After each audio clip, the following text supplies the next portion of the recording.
This happened a few weeks ago. I had just turned 32 and moved into a sweet little house. I thought living alone would be great after a messy breakup. I felt safe, or at least I should have. I was a freelance graphic designer, working from home, and I spent my days in cozy comfort. At first, everything felt normal. Each morning, I would sit on my back porch with coffee in hand, enjoying the peaceful cul-de-sac. But on the third night, I felt a shift.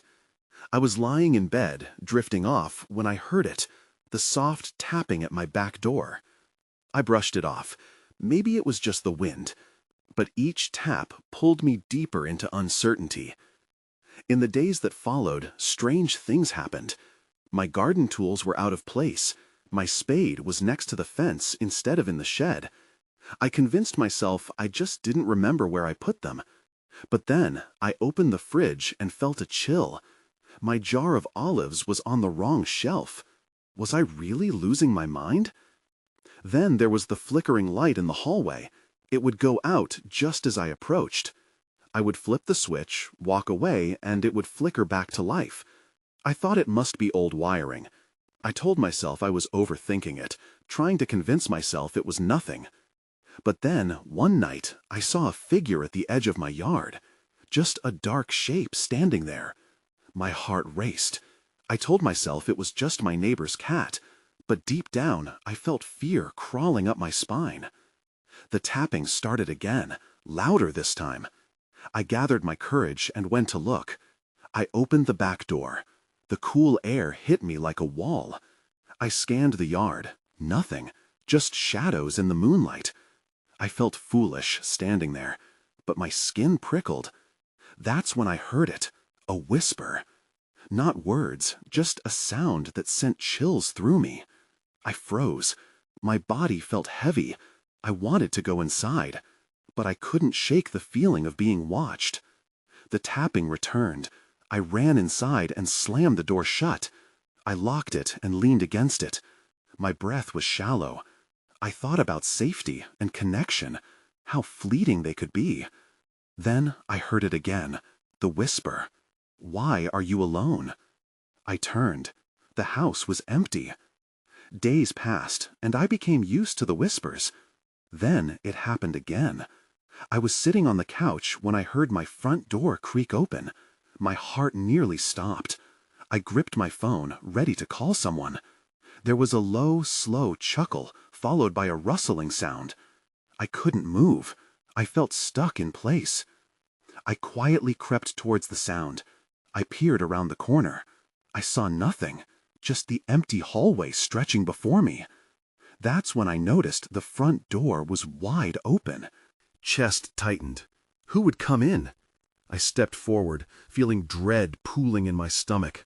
The air felt thick. I didn't want to go outside, but I couldn't stay inside either. Then I heard the whisper again, louder this time. Why are you still here? I whipped around to face the empty house. I was alone. Or was I? The next morning, I woke up disoriented. My sleep was fitful, filled with dreams of shadows and whispers. I told myself it was just a rough night, but the memories haunted me. The house felt different. I could still hear that voice lingering in my ears. Why are you still here? I decided I needed to get out. Fresh air might clear my head. I put on my sneakers, grabbed my keys, and stepped out into the sun. It was a beautiful day, but the brightness felt too harsh. As I walked through the neighborhood, I felt the stares of unfamiliar eyes on me. It was unnerving, as if the world had flipped on its axis. After a half hour, I returned home, hoping to find some comfort in familiar surroundings. But as soon as I entered, I felt that thick, oppressive air again. It whispered secrets I didn't want to hear. I forced myself to shake it off. I needed normalcy. I brewed a cup of coffee and sat on the porch, determined to enjoy my morning ritual. But that peace shattered quickly. I noticed a crumpled piece of paper on the ground near my mailbox. I hadn't put it there. Curiosity pulled me closer. It was a note, hastily written, but the words hit me hard. I see you. You're not alone. Panic surged through me. Who had left this? Was someone watching me? How long had they been watching? The tap, tap, tap echoed in my mind, the sensation of being observed creeping back into my chest. With my heart racing, I glanced at all the windows.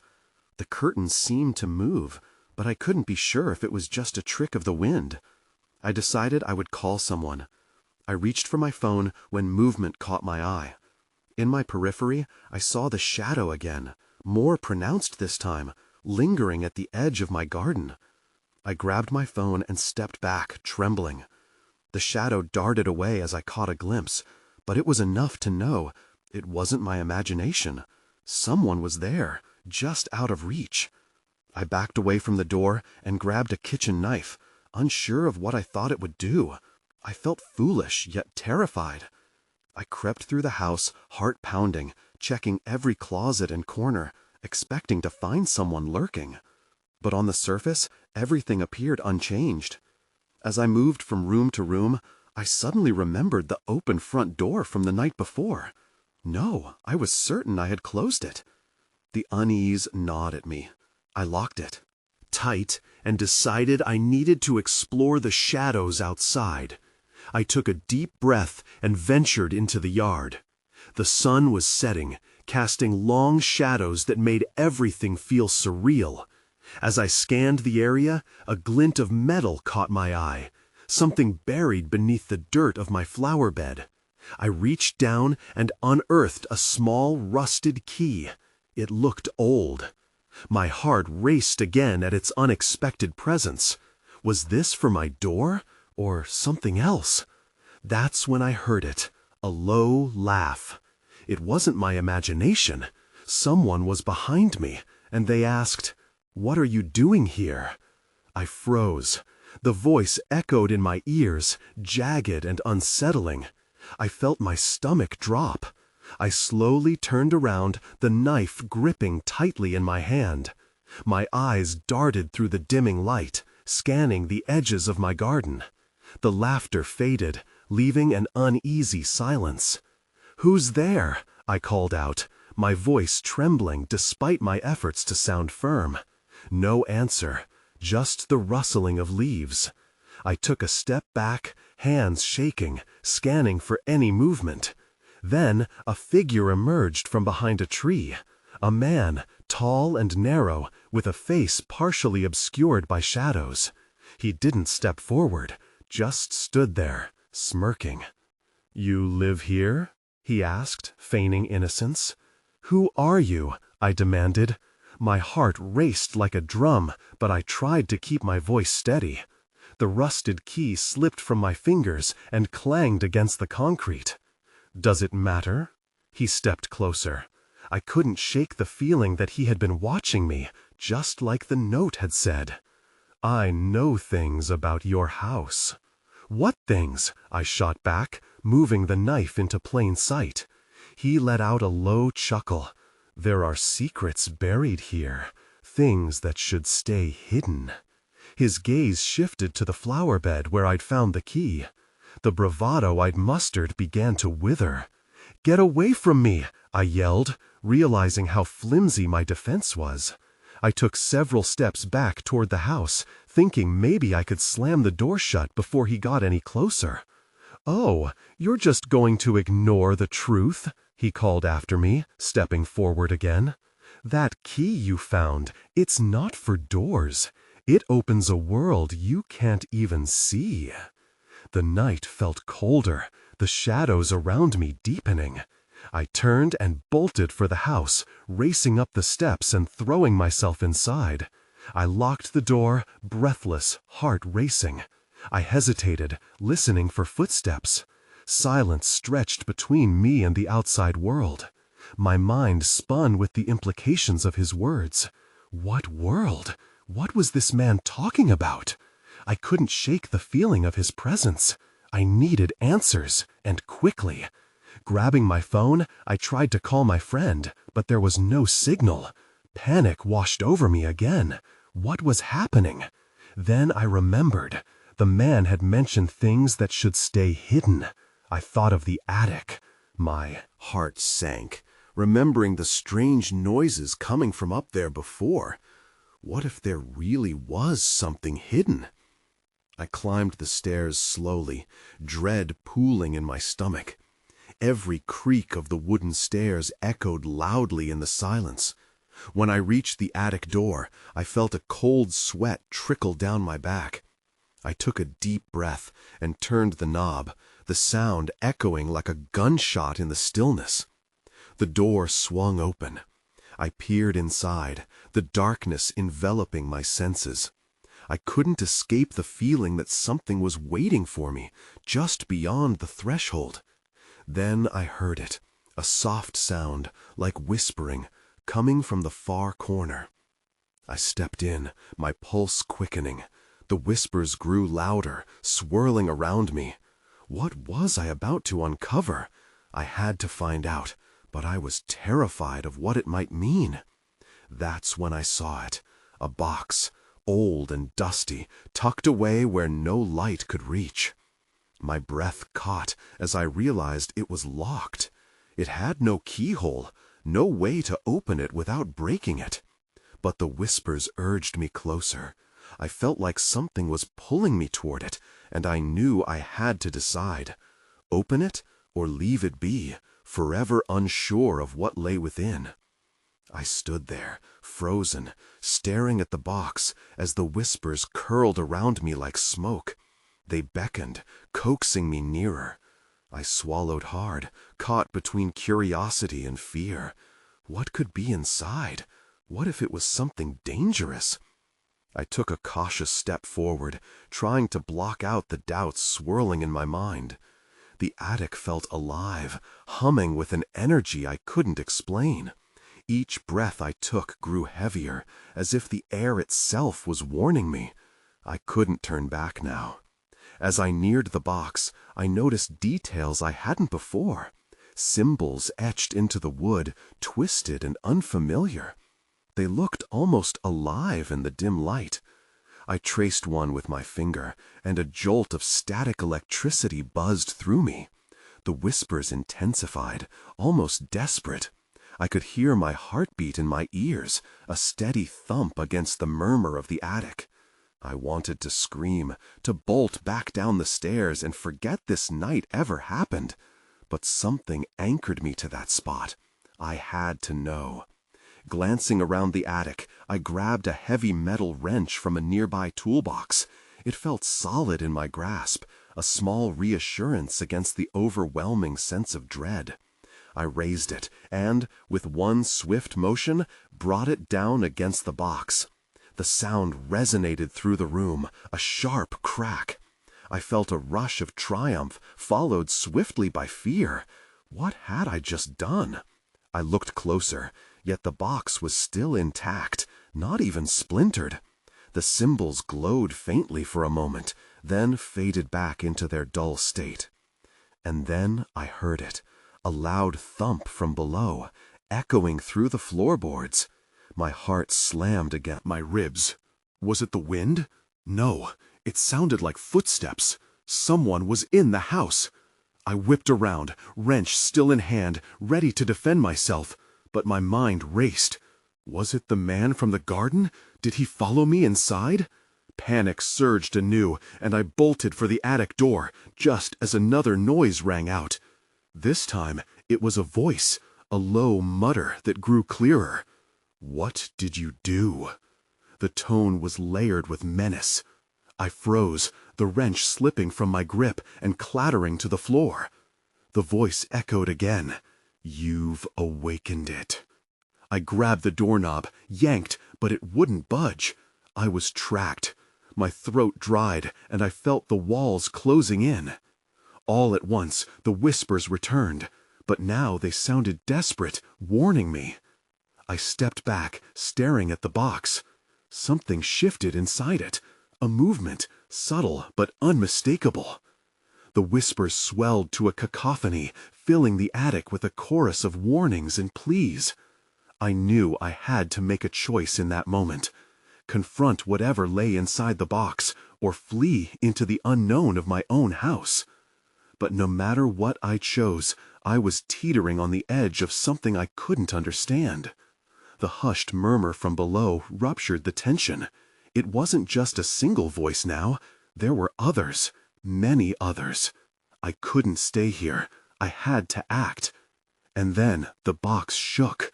A flicker of light pierced the dark corners, illuminating the attic for a brief moment. I felt the weight of 1,000 unseen eyes on me. Before I could think further, I lunged at the door, pushing with all my weight until it finally crashed open. I fled down the stairs, not daring to look back, but the whispers followed, spiraling into a chaotic chant. What had I unleashed, and who were the voices calling for me? I needed answers, but I couldn't shake the feeling that the worst was yet to come. I raced down the staircase, my heart pounding. The whispers grew louder, echoing off the walls as I bolted into the hallway. My mind raced with questions. Who was that voice? What had I done? I needed to get out of the house. As I reached the front door, a sound stopped me in my tracks. A loud thump came from behind me.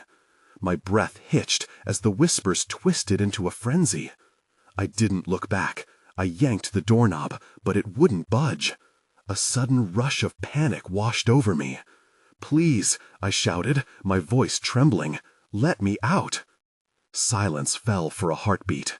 Then I heard the unmistakable sound of footsteps coming closer.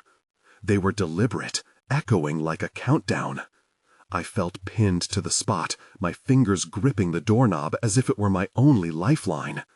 Another loud thud reverberated through the hall, and instinct took over. I turned and sprinted down the hallway, scanning for a place to... My gaze darted to the living room. The curtains danced in the breeze from the open window, a small sign of escape calling me like a siren. I rushed inside and pressed myself against the wall. I could still hear the footsteps, now louder and closer. My breath was shallow, every sound amplified. I could feel the chill of dread creeping down my spine. Whatever was coming for me had no intention of letting me go easily.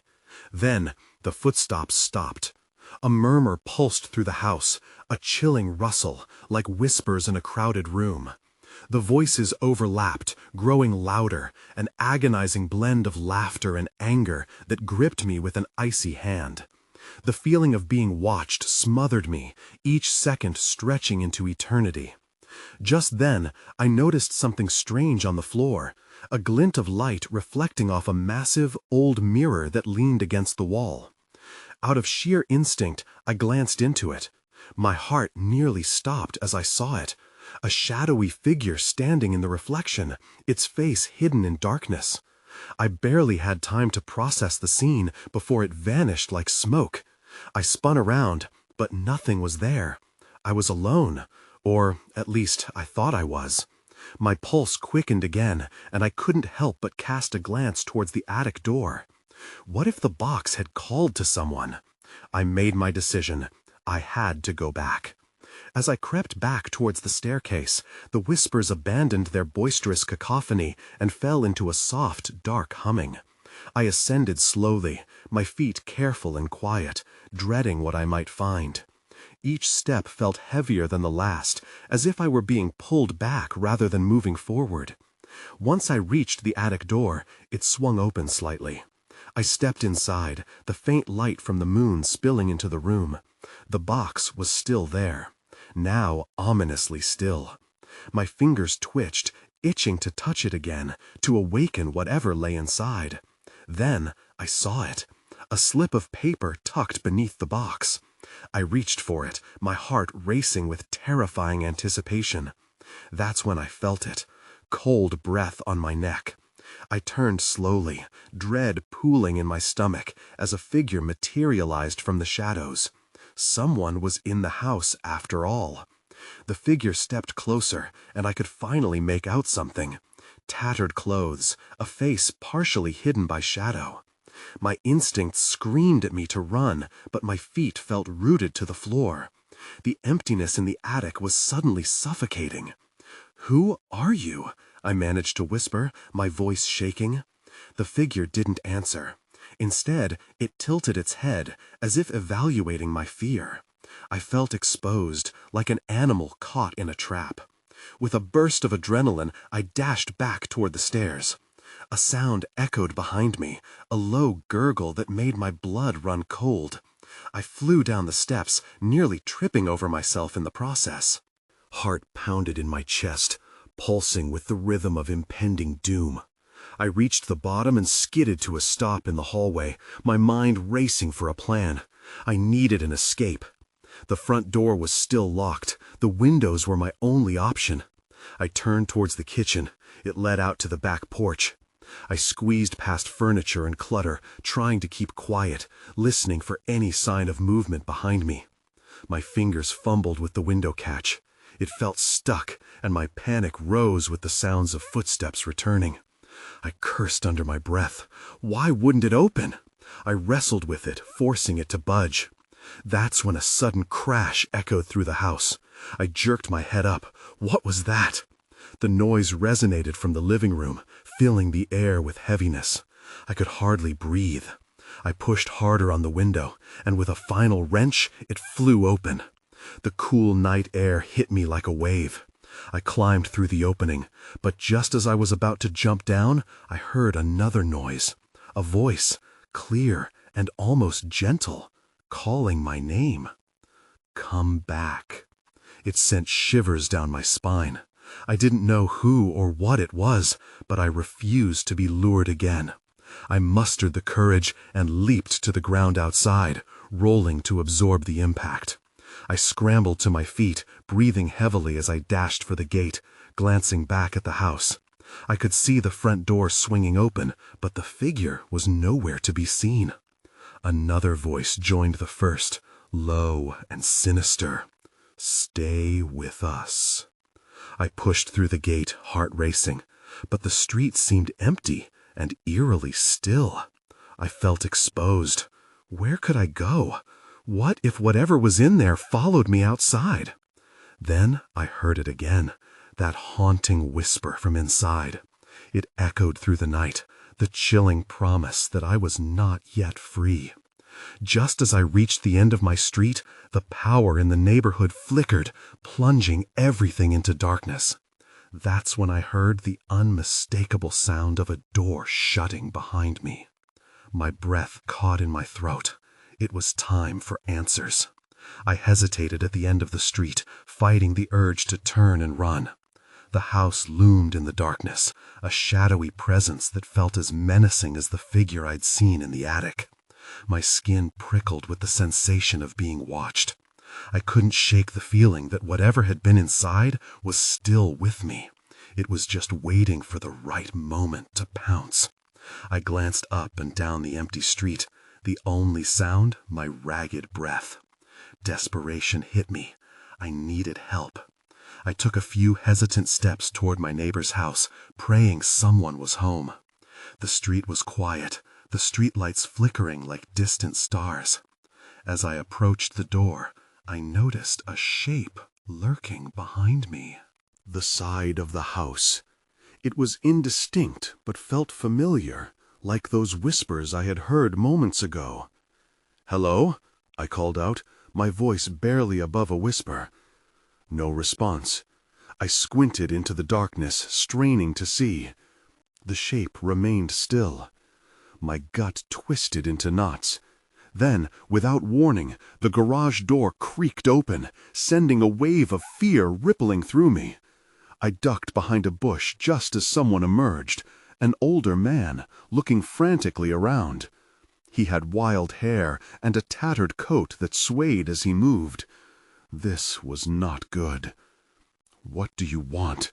I breathed to myself, pressing my back against the prickly leaves. The man seemed agitated, and I could see fear in his eyes. He muttered something I couldn't catch, but it sounded like, "They're coming." Instinct kicked in, and I held my breath, waiting to see if he would spot me. Then, as if the universe was aligning against me, I felt a chill wash over me. The harsh whisper echoed through the night again. "Come back." My heart plummeted. This wasn't happening. Not again. I could feel the air grow dense as frozen dread settled in. I watched as the man became agitated, glancing nervously over his shoulder. "No, not again," he muttered, sounding close to panic. I had to act. I couldn't stay hidden forever. Suddenly, the man jerked his head toward the house behind me, eyes wide in terror. Something was coming. My instincts screamed at me to flee, but my feet betrayed me, locking me in place. Then a loud crash erupted from the direction of my home. The sound sent warmth racing from my limbs, and adrenaline surged through me. I sprung into action, darting back toward my house, desperate to reach safety. I reached the porch just as the front door slammed open, revealing darkness within. A moment later, I spotted the figure again, its silhouette framed by the doorway. It was no longer hiding. It was waiting. "Stay with us," the voice commanded again, reverberating over the chaos in my mind. Panic set in, and without thinking, I turned to run down the path past the house. I could almost hear the footsteps following me, echoing in the silence. I sprinted toward the alley at the side, praying it would lead me somewhere safe. That's when I felt a coldness on my back, like icy fingers pressing against my skin. I glanced back and froze. The figure stepped closer, and in that moment I knew I couldn't escape. It was here, and it was hungry. I bolted into the alley, heart racing. It felt like the figure was breathing down my neck, but I forced myself to focus on the path ahead. Trash cans lined the narrow passage, their lids rattling as I practically flew past them. My only thought was to put distance between us. The alley opened onto a side street, and I stumbled onto the asphalt. I glanced behind me, expecting to see the shadow looming closer, but it was gone. The night felt eerily quiet now, like a moment of calm before the storm. I ducked into a nearby corner, hoping I could catch my breath. I pressed my back against the cool brick wall and tried to steady my racing heartbeat.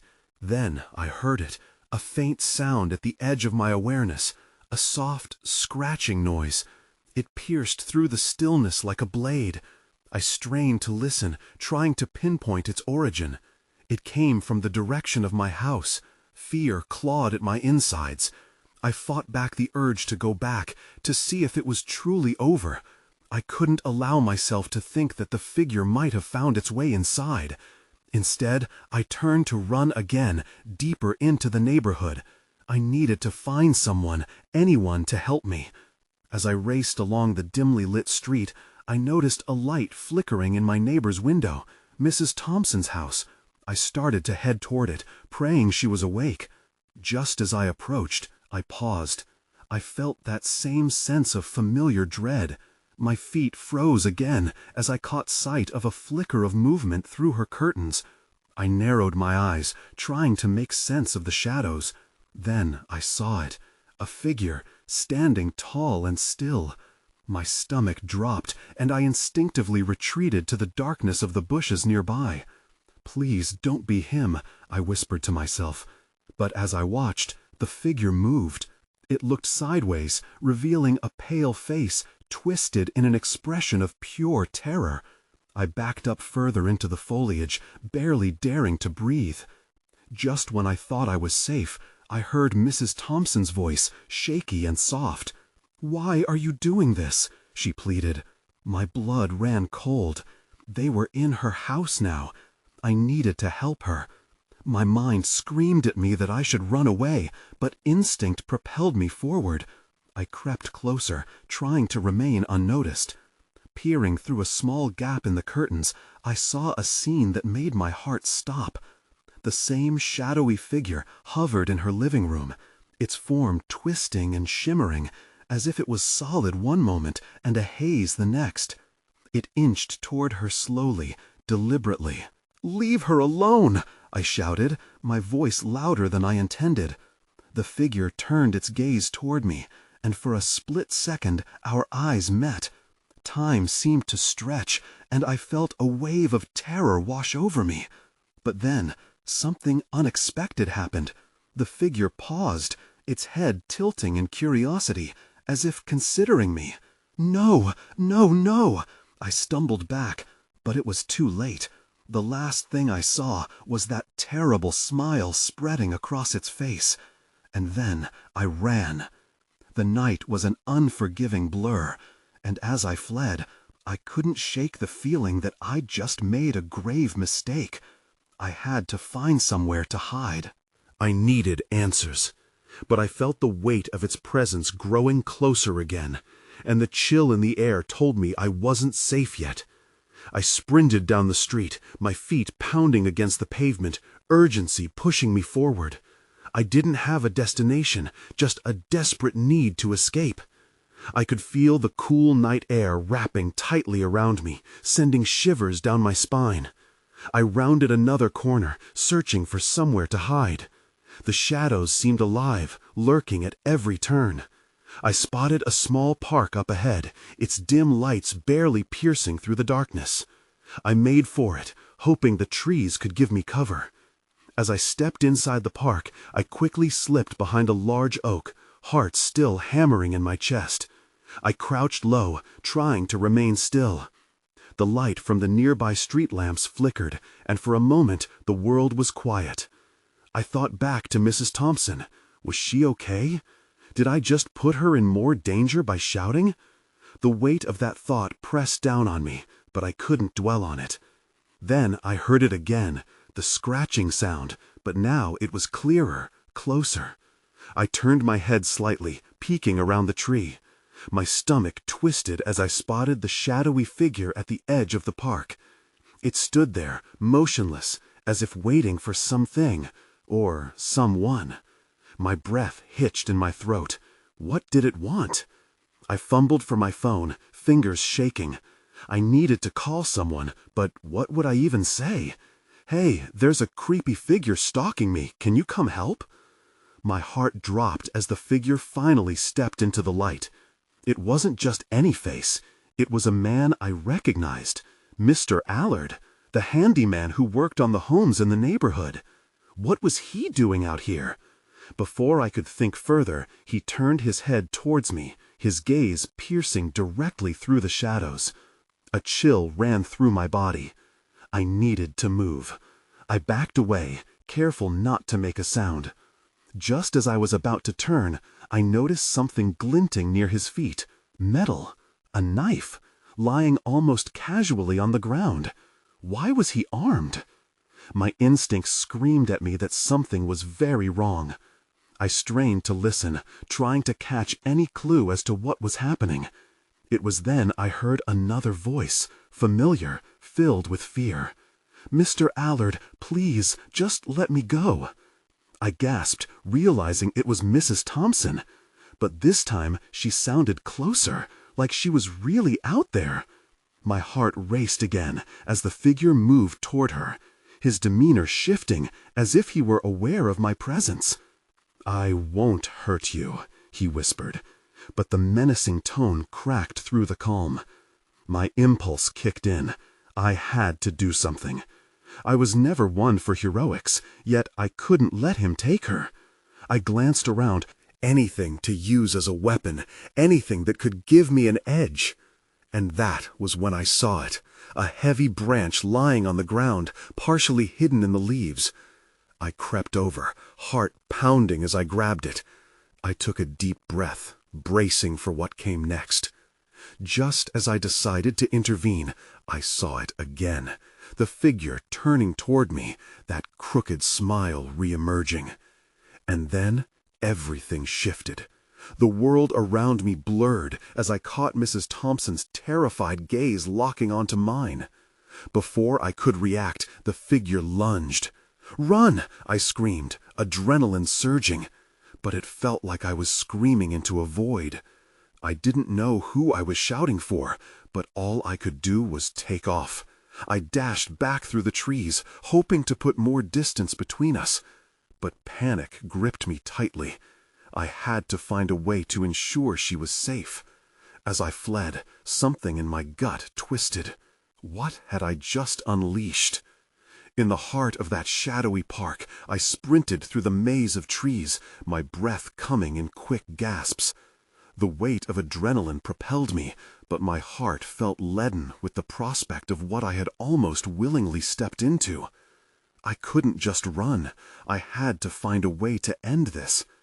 Each rustle of leaves made it feel like the figure was right behind me, whispering promises of terror. I barely noticed where I was going until I stumbled onto a deserted street. Moonlight illuminated the pavement like a sinister spotlight. In the distance, I could hear distant screams. No, cries of despair mingling with laughter. The haunting reverberation echoed into my very bones. I saw a flickering light ahead and made for it, desperate to find refuge.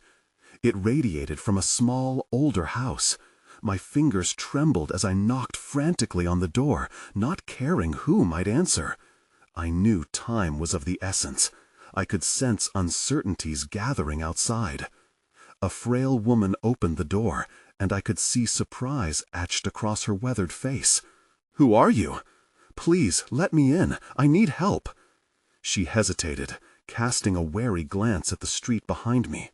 Time hung thick like molasses, each second stretching as I caught the faintest glimmer of movement. The woman nodded, stepping aside just enough for me to slip inside. The door creaked shut behind me, and I leaned against it, panting. The shadows of the night whispered at the edges of my vision, taunting me. "What are you running from?" the woman asked, her voice soft yet solemn. "I don't know," I gasped. "There's something in the neighborhood, something evil. It wants something, and I don't know what." I looked around, half expecting that shadowy figure to infiltrate the quiet safety of the house. I couldn't breathe easy. I had evaded it, but for how long? Her eyes narrowed, and she motioned me to follow her into a dimly lit kitchen. Walls lined with eerie portraits seemed to almost watch as we walked. "You need to sit. You're safe here." As I sank into a chair at the table, I recalled Mrs. Thompson's dreadful plight, the figure's wicked smile piercing my mind. The old woman placed a hot cup of tea in front of me. "Drink this. It'll calm you." I lifted it cautiously, glancing out the window to where the street faded into darkness. Is this just happening to me? Or has it happened here before? She hesitated, her expression clouding. "This neighborhood, it has a history. Things aren't always what they seem. The figure you saw, it plays on fears, using glimpses of our past." "What do you mean? Like ghosts?" She shook her head. "Not exactly. It's more about the darkness within people. The people who have lived here carry their secrets, their regrets. Sometimes it seeks those shadows and becomes something more." "What do you mean? Like ghosts?" She shook her head. "Not exactly. It's more about the darkness within people. The people who have lived here carry their secrets, their regrets. Sometimes it seeks those shadows and becomes something more." I struggled to comprehend her words, the riddle only deepening. But how do I stop it? By facing it. But be warned, it will invoke what you fear the most. Suddenly, a loud thud came from the door, followed by a deep, rumbling voice. "You can't hide. I see you." Panic surged through every fiber of my being. It was the voice of that figure, piercing through the veil of safety. "Quick, get away," the woman instructed, guiding me to a door leading to a basement. Hope mingled with dread as I descended the creaking staircase down to darkness. My instinct screamed at me that this was wrong. "It won't follow you if it thinks you're hidden," she assured, closing the door behind me. Alone in the suffocating darkness, I fought against the panic rising within me. My breaths quickened, and the air grew thick with anticipation. I pressed my back against the wall, waiting, listening for sounds beyond my fragile refuge. Even down here, I could still hear the whispers creeping at the edge, taunting me with fragments of my own memories. Suddenly, a low, dark laugh echoed through the tight space, unmistakably mocking. "You think you can hide from me?" I braced myself, hearing the scratching again, closer this time. "Face me!" I shouted defiantly into the dark, channeling every ounce of fear into resilience. The laughter stopped abruptly, replaced with silence. My heart raced, echoing in my ears. The shadows seemed to shift, reverberating with a life of their own. In that charged moment, I could feel the truth unraveling around me. I needed to confront whatever it was I had awakened. "Enough!" I yelled into the dark. "You have no power over me. I'm not afraid." To my surprise, the scratching ceased. A heavy pause enveloped me. Then, in the silence, I sensed a presence drawing nearer, the air crackling with tension. I could almost feel its anticipation, and yet it felt different.